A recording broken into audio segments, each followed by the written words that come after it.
नमस्कार, मैं संजय सिन्हा। बातों बातों की इस श्रृंखला में आज हमारे साथ बहुत खास मेहमान हैं। मेहमान क्या, हमारे बड़े भाई हैं बलदीप सिंह मैनी। बलदीप सिंह मैनी एक शहर में जाना माना नाम है, लेकिन उनकी जो खासियत है, जो खूबियां हैं, वो बातों बातों में हम उनके मुंह से निकलवाएंगे और लेकर आएंगे आपके सामने। बल्ली भैया, आपको बहुत बहुत प्रणाम है। नमस्कार। बल्ली भैया, मैं सबसे पहला सवाल आपसे ये पूछना चाहता हूँ कि जब मैं पिछले कई वर्षों से आपसे मिल रहा हूँ, आपसे बातचीत कर रहा हूँ, आपको देख रहा हूँ, आप यहाँ पर मानवता की सेवा में हमेशा लगे हुए नज़र आते हैं। तो वो कौन सी बात है जो आपको इस ओर झुकाती है? बेसिकली मैंने अपने पिताजी के पिताजी को, अपने दादाजी को हमेशा दूसरों के प्रति सोचते हुए देखा। एक परिवार जो था हमारा, संयुक्त परिवार था।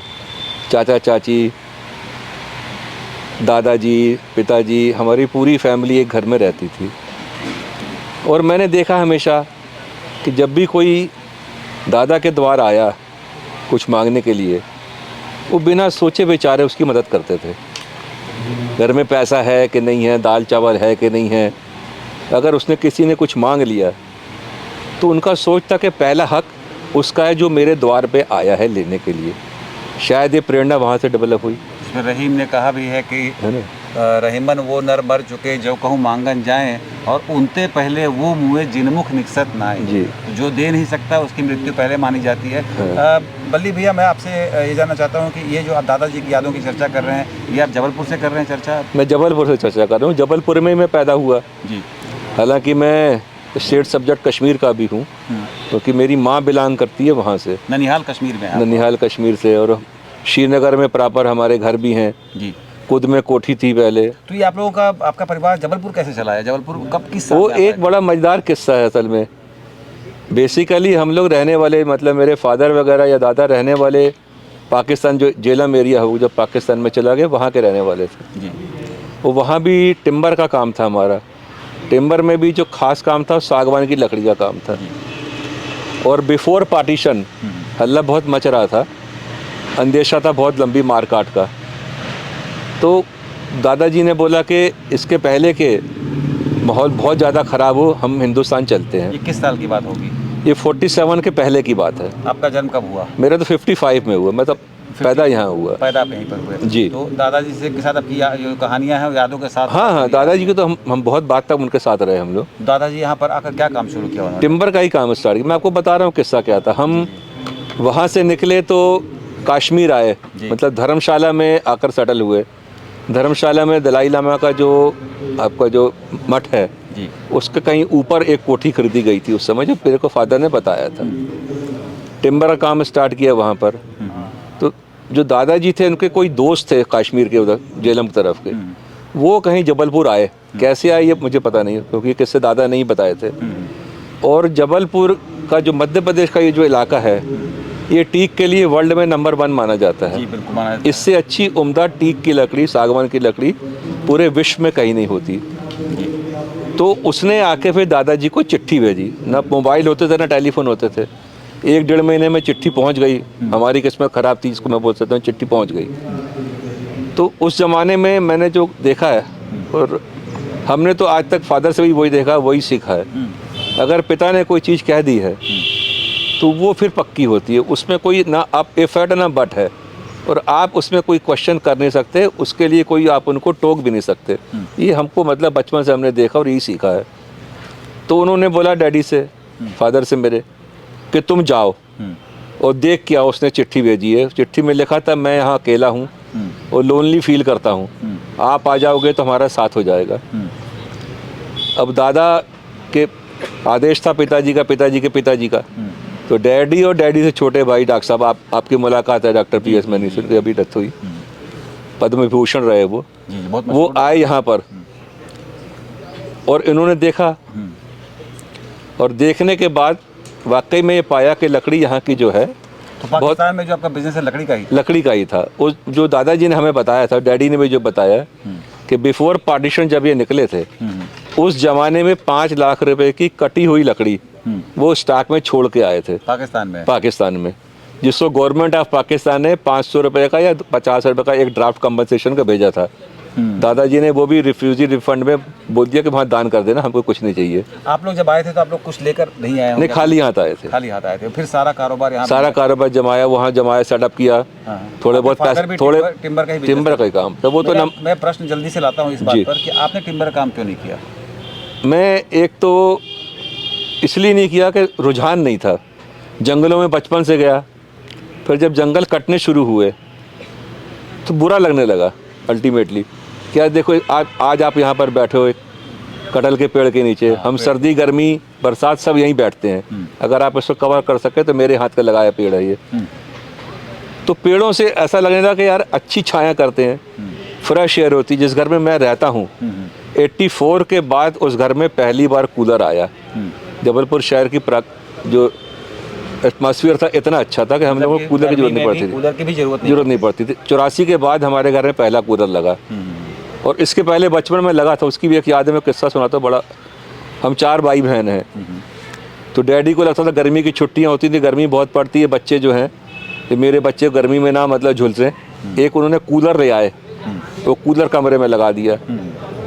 अब कूलर कमरे में लगाए तो बच्चे तो पता है आपको हनुमान जी के रूप होते हैं, डैडी उस कमरे में, बच्चे फिर बाहर, हम लोग सब। तो एक दिन गुस्से में आके उन्होंने वो कूलर उठाकर हमारे घर में भैंस थी, भैंस के कमरे में लगा दिया कि कम से कम भैंस ठंडी रहेगी, दूध अच्छा देगी, तुम तो कम वक्त हो, तुमको सोना नहीं है कूलर में। तो ये बचपन की यादें हैं। और मैंने पिता को देखा कि साइकिल के ऊपर बड़ा संघर्ष करते देखा हमने, कि एक टीन में पूरा राशन लेके, उसी में स्टोव लेकर, उसी में मिट्टी का तेल रखकर, आटा चावल दाल और एक मुंशी साथ में दूसरी साइकिल में, ये जबलपुर से मंडला पूरा विजिट करने साइकिल पे जाते थे। और रास्ते में जहाँ रुके वहाँ खाना पका लिया अपना। तो मेरा भी खाना पकाने का जो शौक़ है वो डैडी के से ही आया, उनसे प्रेरित है। मैं एक बात आपको रोक रहा हूँ क्योंकि ये संघर्ष की जो गाथा है उसमें मैं चूँकि टिम्बर पर आया था, आपने कहा आपका खानदानी बिजनेस टिम्बर का था। आपकी दिलचस्पी में पिछले इतने वर्षों से आपसे मिल रहा हूँ, ये जो दिव्यांग बच्चे हैं उनकी सेवा के प्रति आप कैसे समर्पित हो गए अचानक? बेसिकली मतलब ऐसा तो कुछ घर में नहीं, वो ऐसे पैदा हुआ कि मैं जब छोटा था, डैडी मेरे से बहुत सीनियर थे, 10-12 साल पहले वो रोटरी में आए। उस समय की रोटरी और आज की रोटरी में ज़मीन आसमान का फ़र्क है। जी। मैंने सेवा एक्चुअली में तब देखी जब डैडी के ज़माने में मैं रोटरी से जुड़ा, क्योंकि डैडी कैंप लगाते थे, यही रोटरी की बिल्डिंग है। इसके हाल में हम लोग आई ऑपरेशन कराते थे और नीचे फर्श बिछा के, फर्श में गद्दे बिछा के लोग 40-50, 60 पेशेंट यहाँ लेटते थे। उनका खाना लेके आना, उनको खाना खिलवाना, उनके लिए दलिया बनाना, खिचड़ी बनानी यहाँ पर, उसका इंतजाम करना। तो ये सब मेरे जुम्मे डाल दिया डैडी ने कि तुम जाके देख लिया करो। कितनी उम्र थी? मैं उस कॉलेज में पढ़ता था। कॉलेज में पढ़ते थे? हाँ, मैं कॉलेज में पढ़ता था। और आपका रुझान वहाँ से शुरू हुआ? वहाँ से शुरू हुआ। और आप कमिश्नर भी रहे, इसमें उनके जो विभाग है वो वहाँ तक आप पहुँचे, मतलब एक पद पर पहुँचे। जी। तो आप किस तरह से समाज में आपको लगा कि हम इसमें बदलाव ला सकते हैं, जो समाज के दिव्यांग हैं जो उनको किस तरीके से उनको आम जीवन से जोड़ सकते हैं? मुझे लगा क्योंकि जब मैं विवेक तनखा से जुड़ा। जी।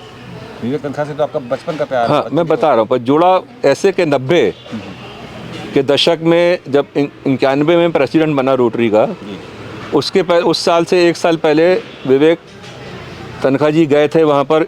रोटरी का एक प्रोग्राम होता है GST, group study exchange team programme, उसमें वो बाहर गए थे। लौट के आकर उन्हें रोटरी ज्वाइन किया मेरे साल में।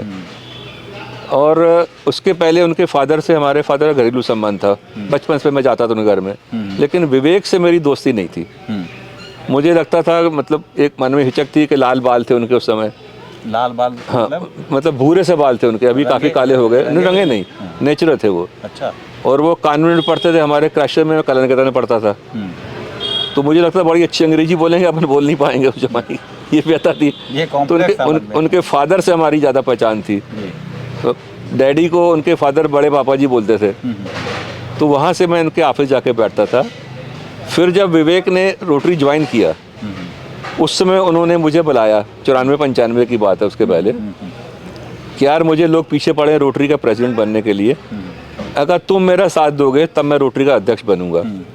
हमने कहा कोई दिक्कत नहीं, काम तो हम कर ही रहे हैं सबका वैसे भी।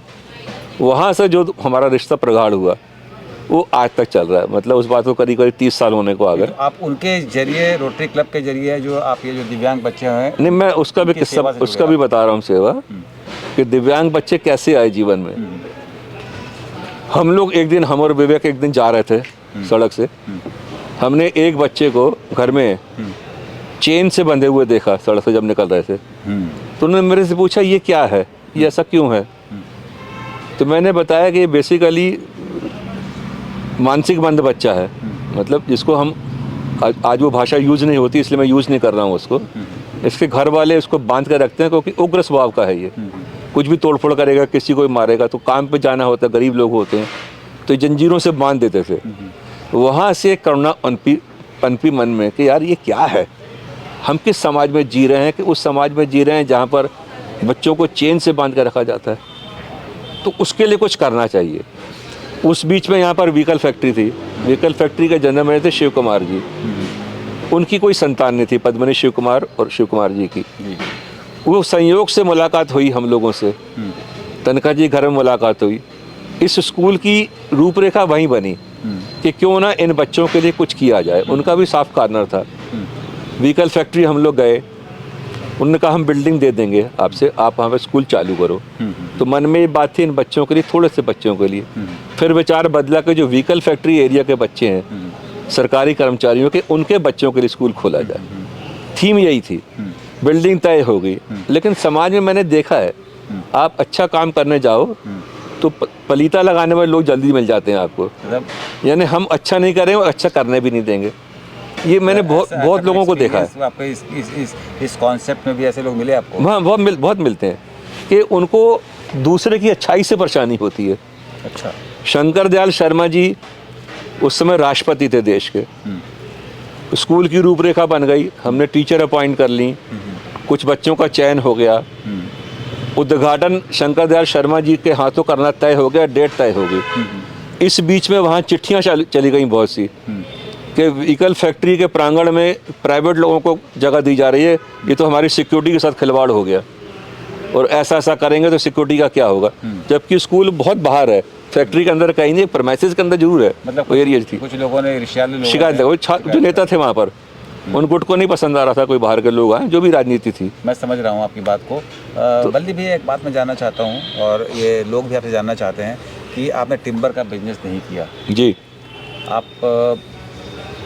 आपकी शादी जबलपुर में हुई? जबलपुर में हुई। तो शादी के लिए लड़की कैसे मिल गई आपको, जब कोई काम कर ही नहीं रहे थे, आप सेवा भाव में लगे हुए थे? नहीं, काम ऐसा नहीं है, खाली सेवा। मेरे पास ट्रक थे, हमारा ट्रांसपोर्ट का काम था। ट्रांसपोर्ट का काम आप कर रहे? मुझे लगा कि आपने टिम्बर का बिजनेस छोड़ दिया, आप केवल नहीं, मतलब सेवा भाव में लगे हुए थे। हम ट्रांसपोर्ट का काम बहुत किया हमने। गाड़ियाँ शादी कहाँ हुई? जबलपुर में? जबलपुर में यहीं हुई, यहीं पीछे सिविल लाइंस में। हमारी रिश्तेदारी में है वो भी, हमारी चाची हैं, चाची की सगी छोटी बहन है वो। तो आप इसी शहर में पैदा हुए, यहीं आपकी शादी हुई। थोड़ा सा कुछ अपना निजी पल आप शेयर करना चाहेंगे? जब शादी वादी हो रही थी तो कैसा क्या हुई? ऐसी नहीं, शादी अब ऐसा कि शादी हमारी पसंद से हुई, पिताजी की पसंद से भी हुई। क्योंकि जब चाचा की शादी हो रही थी, उस समय कहीं डैडी ने बोल दिया कि इस लड़की को मैं घर ले जाऊंगा, तो अपने दिमाग में घुस गया यार ये तो अपने पड़ जाएगी, मतलब टाइप से। इनकी शादी हनी भाभी से हुई है, मतलब मेरी भाभी है, इनकी पत्नी है। क्या रे, अब तो ये ठीक है, डैडी ने सिग्नल दे दिया। बड़ी अच्छी से दिखती थी उस समय वो भी। अच्छी से दिखती थी उस समय, तो अभी नहीं दिखती क्या? अभी भी अच्छी हैं। तो हमने कहा चलो यार अब यहीं हो जाए सेटिंग वेटिंग। कितने साल हो गए आपकी शादी के? मेरी शादी के 43 साल हो गए। और आप दिन भर जो अपने मतलब सामाजिक सेवा में लगे रहते हैं, तो भाभी की शिकायत नहीं होती कभी? नहीं, ऐसा ये इस मामले में वो भी, या उसने कॉम्प्रोमाइज़ किया, चीज़ समझ गई कि इंसान के अंदर कोई चीज़ अगर उसको पसंद है तो विरोध करने से चीज़ें बिगड़ जाती हैं। सही बात है। अगर आप उसमें आप समझ जाएं जितनी जल्दी, मैं अगर समझ जाऊं कि उसकी रुचि पढ़ाने में है और मैं उसका विरोध करूं। अच्छा, भाभी क्या करती थी उस समय? भाभी उस समय PhD कर रही थी जब मेरी शादी हुई। आपने कहा था कि पढ़ाई की है? मैंने BA किया, BA किया, BE किया। BE? हाँ। अब अच्छा, इंजीनियरिंग? जी। अच्छा, फिर तो अब ज़्यादा पढ़ाई की हुई है। मैं तो BA तक ही सोच के रुका हुआ था। नहीं। तो अब आप जो है सो इस उम्र में भी मैं देखता हूँ कि आप हर रोज़ सेवा भाव जो है आपका, वो सुबह शुरू होते ही और देर रात सोने तक चलता रहता है। अब वो कैसा खून में कोई चीज़ रच जाती है जी। मुझे लगता है कि किस दिन मैं नहीं आऊँगा, भले मैं आके कुछ भी ना करूँ यहाँ पर, तो एक कोना जो है खाली रह जाएगा। उस खालीपन को भरने के लिए वो एक ऑटोमेटिक दिमाग के अंदर घड़ी होती है कि सवेरे 10 बज गए, 10:15 बज गए, अब चलना चाहिए। अनलेस एंड अनटिल कोई बहुत ज़रूरी काम ना हो, तो मैं 100% कोशिश करता हूँ कि यहाँ पर 100% मेरी अटेंडेंस हो। भले किसी दिन मैं कुछ देखूँ या मेरा आना ही बहुत हो जाता है, क्योंकि मध्य प्रदेश में मुझे लगता है, क्योंकि मैंने मध्य प्रदेश के करीब सारे ज़िले विजिट किए एज ए कमिश्नर डिसेबिलिटी, और इन ज़िलों में मैंने बहुत काम किया है। मेरे नाम से दूसरे ज़िले में थोड़ी टेंशन हो जाती थी। मेरे ऑफिस से लोग पूछते थे, यार दौरे पे आने वाले हो तो हमें खबर कर देना पहले। तो मैं अपने स्टाफ को भी नहीं बताता था। मेरा घर था एयरपोर्ट के पास दिल्ली भोपाल में। मैं उनको वहाँ बताता कि 7 दिन के लिए बाहर चलना है, सामान लेके आना। मेरे घर में उनको मैं नाश्ता बना के खिलाता था और बोलता था अब यहाँ चलो ड्राइवर को। तो उनको भी खबर नहीं था कि भोपाल से ये इंदौर जा रहे हैं, जावरा जा रहे हैं, धार जा रहे हैं, कि कहाँ जाएंगे पता नहीं, नोबडी नोज़।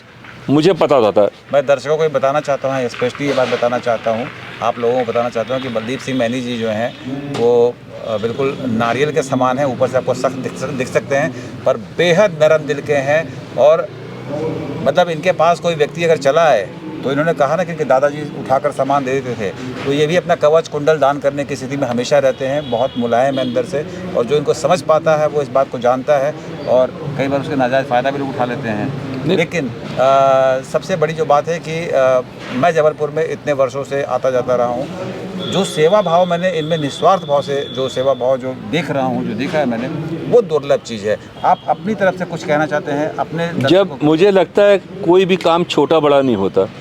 अगर आप अपने ओहदे से काम को अगर तोलेंगे तो जीवन में कभी आप सक्सेस नहीं होंगे, और जिस उद्देश्य के लिए आप काम कर रहे हैं उसमें आप पिछड़ जाएंगे। हमारा जब स्कूल स्टार्ट हुआ, शुरू में 5 बच्चे थे, बढ़ते बढ़ते 25 हो गए, 30 हो गए। तो मैंने एक दिन फिजिकली चैलेंज बच्चों का स्कूल है, जस्टिस तनख्वाह मेमोरियल, और मैंने विवेक भाई से बोला अब अपने को ऑटो की ज़रूरत है, अब रिक्शे से बच्चे नहीं आ रहे हैं। उन्होंने कहा ठीक है ले लो। एक ऑटो ले लिया, एक ड्राइवर रखा गया। अब ड्राइवर नहीं आ रहा तो मुझे चिंता होती थी स्कूल की, तो मैं ऑटो लेकर निकल जाता था, बच्चों को ले आता था ऑटो में बैठाकर। जिस दिन खाना बनाने बैठ गए, खाना बना के खिला दिया। कोई गुण पिताजी से सीखा हमने कि खाना कैसे, कोई जंगल में हम 1-1 महीना उनके साथ रहते थे। 2 महीने की हमारी गर्मी की स्कूल की छुट्टी होती थी, 1 महीना हम पिताजी साथ जंगल में रहते थे, डीप जंगल के अंदर झोपड़ी बना के। वास्तव में शेर चीते हम देखते थे, आवाज़ें सुनते थे रात को बढ़िया, कि झोपड़ी के बाद डर भी लगता था बिल्कुल। मतलब पुराना सिर्फ घास फूस की झोपड़ी होती थी। मैंने तो, और सवेरे भी 4 भाई बहन जाते थे कहीं नदी किनारे, तो आपस में बातें करते रहते, कहीं शेर पीछे से हमला न कर दे अकेला समझ के। ऐसा था उसमें? अरे बहुत शेर देखे हम लोग जीवन में, क्योंकि इतना घन, मैंने आपको बताया इतना घना जंगल था जिस घर में मैं रहता हूँ। वो पिताजी ने बताया उस घर को ढूंढने में उनको 7 दिन लगे थे। इतना घना इलाका था जबलपुर शहर भी। तो इस सब चीज़ें वक्त के साथ बदल गई, जो देखा हमने। पेड़ कट गए सारे, पेड़ कट गए। तो इसी बात से क्रोध भी आता है कि यार आप काटो, आवश्यकता है, काटने की दिक्कत नहीं है, लेकिन लगाओ साथ में। दादाजी ने टिम्बर का कारोबार किया और पोता जो है टिम्बर के कारोबार को बंद कर, नहीं, पिताजी ने भी टिम्बर का कारोबार जो किया, उसमें भी एक चीज़ है। मेरे फादर ने जब पहली बार यहाँ पर जंगल काटा, जंगल सरकार एक्शन करती थी, और उसमें पेड़ चिन्हित करते थे कि आप वही पेड़ काट सकते हो जिसमें मार्का है, जो दर्ज है। पूरा जंगल नहीं आप काट सकते थे। तो उन्होंने कुल्हाड़ी के बजाय आरी से पेड़ काटा। यहाँ इंक्वायरी हो गई, खड़ी हो गई, भोपाल तक से इशू हो गए ऑर्डर कि इन्होंने शिकायतें हो गई, इन्होंने पेड़ को आरी से काट दिया, पेड़ रीशूट नहीं होगा। उस पर इंक्वायरी हुई, तो डैडी ने सिद्ध करना पड़ा डैडी को कि आप कुल्हाड़ी से मार मार के उसकी शाखाओं को और छलनी कर देते हो, उसके जो रूट निकालने हैं। मैं तो आरी से काट रहा हूँ स्मूथली, ये जल्दी फूटेगा। और ये ट्रायल हुआ, मध्य में गवर्नमेंट ने ट्रायल किया, और ये पाया कि वाकई में पेड़ रीशूट हुआ, जो कुल्हाड़ी जिसको उससे काटा गया, आरी से काटा गया। तब सरकार ने कुल्हाड़ी का चलन बंद किया। ये तो जंगल में पेड़ कुल्हाड़ी से काटे जाते थे। ये बात है, जो एम्पैथी का भाव है मन में, दया का भाव है, करुणा का भाव है। अगर आप कभी जबलपुर आएँ, आप लोग जो लोग जबलपुर के नहीं हैं, तो आप जस्टिस तनख्वाह मेमोरियल स्कूल में आएँ। यहाँ पर जो फिजिकली चैलेंज्ड बच्चे हैं उनको देखें, और देखें कि एक शख्स उम्र के इस पड़ाव पर आकर भी हर सुबह, मतलब आधा दिन वो पूरा अपना उन बच्चों के साथ खर्च करता है, उनकी खुशी में खुश होता है।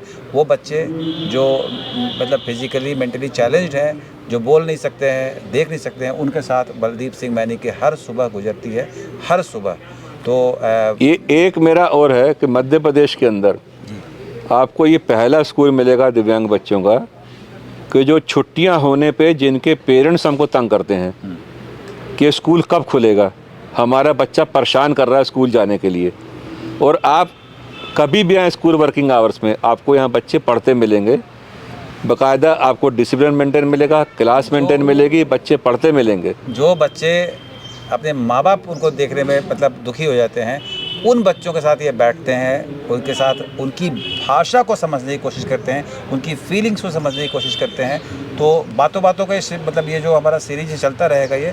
लेकिन अगर कभी आपको कभी जबलपुर आना हो तो बलदीप सिंह मैनी से ज़रूर मिलिएगा, उनके स्कूल में ज़रूर आइएगा और सेवा भाव क्या है उसको देखिएगा, समझिएगा और ये कोशिश कीजिएगा कि काश हम 2 कदम उस दिशा में चल पड़ें जिस दिशा में बलदीप सिंह मैनी कई कदम चले मैं समाज के एक संदेशा वो देना चाहता हूँ। बिल्कुल दीजिए ना। जब हमने शुरू किया स्कूल, तो जो मानसिक मंद बच्चे होते हैं, जो हाइपर एक्टिव हैं, ऐसे कुछ बच्चे जो टॉयलेट ट्रेन नहीं हैं या फिज़िकली वो नहीं है, मुंह से लार गिर रही है, कुछ कर रहा है, तो जिनको संभालने में समय लगता है, तो मुझे शुरू में टीचर्स यहाँ रखने में बड़ी परेशानी होती थी। टीचर्स आती थी, हमारे यहाँ स्पेशल बीएड नहीं था, हमने बाद में क्लासेस स्टार्ट करी, नॉर्मल स्कूल की टीचर आती थी और यहाँ आके उन बच्चों के बीच में मना कर देती थी बैठ के, सर हम नहीं आएंगे पढ़ाने के लिए। तो मुझे उनको समझाने में समय लगता था कि तुम कम से कम 15 दिन चलो तो मत करना, 15 दिन इस बच्चे के साथ गुजार के देखो, अगर आपको अच्छा लगे तब फिर आप पढ़ाने आना। और मैंने ये देखा है, शुरू मेरे साथ जितनी टीचरें बचपन से हैं, मतलब 25-26 साल से स्कूल का है, जो टीचरें आई हैं वो कोई छोड़ के जाने को तैयार नहीं, अननेसेसरी कोई शादी होगी बाहर चली गई। मैं कई बार गुस्से में बोले तुम जाओ, तुमको कल से मैं नौकरी में रखूंगा। यहाँ तो वही पढ़ा सकता है जिसमें सेवा भाव हो, पर वो जाने को तैयार आने नहीं का भाव हो, तो यहाँ क्यों आएगा वो। तो ये आपकी मुलाकात हुई अभी बलदीप सिंह मैनी से। इनका एक लंबा इंटरव्यू बाकी रह जाएगा, क्योंकि बलदीप सिंह मैनी से बात करने के लिए तो आपको पूरा दिन खर्च कर दें तो इनकी बात पूरी नहीं होगी। पर अभी के लिए मैं विदा लेना चाहता हूँ, फिर मिलूँगा नए एक शख्स के साथ। तब तक के लिए विदा दें, नमस्कार।